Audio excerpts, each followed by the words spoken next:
The year is 1700 BCE. Imagine a world where the sun beats down on Canaan's dusty plains. Among them walks Jacob, a patriarch marked by years and trials. God has spoken to Jacob, calling him back to Bethel. This is no ordinary journey. It is a pilgrimage, a return to the place where Jacob first encountered the divine. Bethel, the house of God, holds deep significance. Jacob's family travels with him, wives, children, servants. Their belongings are piled high on donkeys.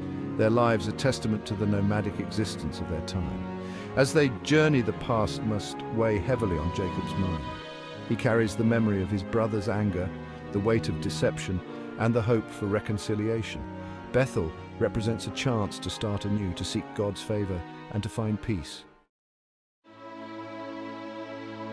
The air crackles with anticipation as Jacob addresses his family. He speaks with the authority of a patriarch, his voice echoing across the assembled group. He instructs them to put away their foreign gods, to cleanse themselves, and to change their clothes. This is more than a physical cleansing. Jacob calls for a spiritual purification, a casting off of idols, and a return to the one true God. The family listens intently. Obediently, they gather their idols. Small clay figures, carved amulets, and foreign trinkets. These objects, once cherished, are now symbols of straying from the true path. They bury them beneath the oak tree near Shechem, marking a definitive break from their past. With each discarded idol, a sense of renewal spreads through the camp. The journey resumes, their steps lighter, their hearts more aligned with God. The landscape changes as they approach Bethel, the terrain becoming more hilly, the air cooler. Finally, they reach their destination, a place of rolling hills and fertile valleys.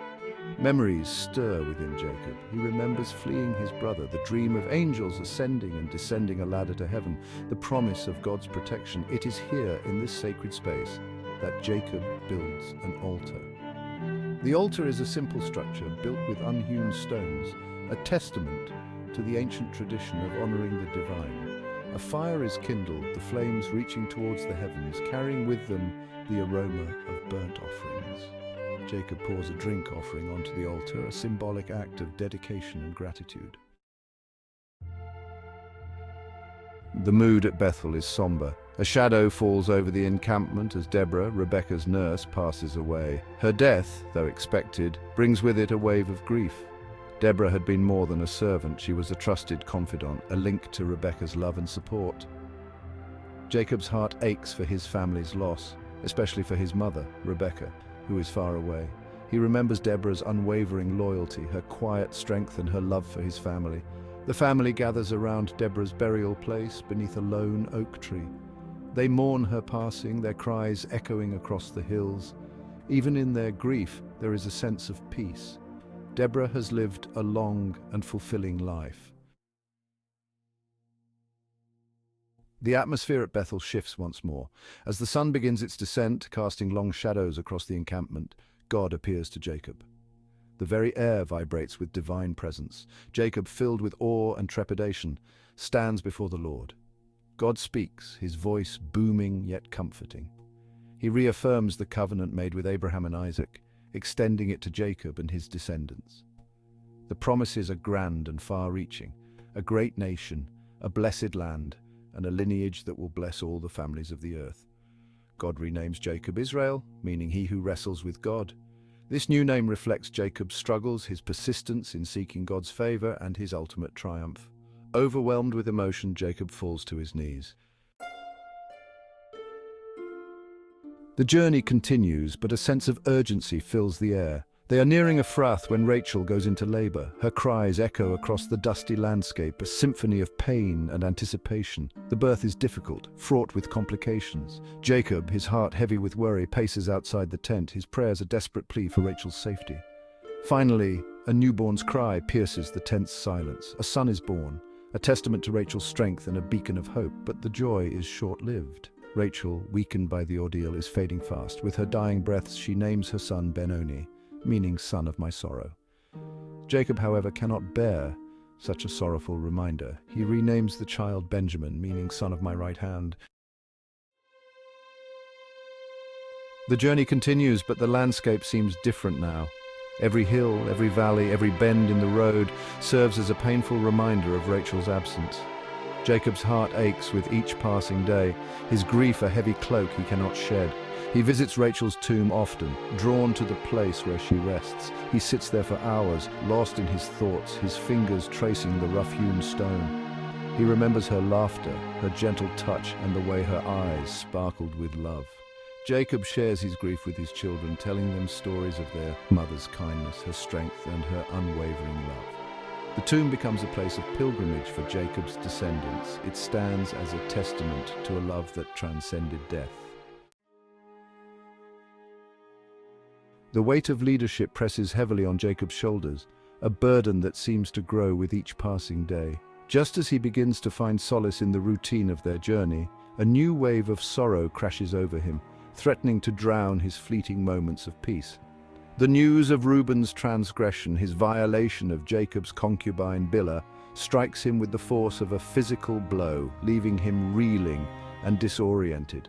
The act is a betrayal, a violation of trust that cuts Jacob deeply, more than any wound he has ever endured. It reopens old wounds, reminding him of the rivalry and deceit that have plagued his family for generations, a cycle of pain that seems unending.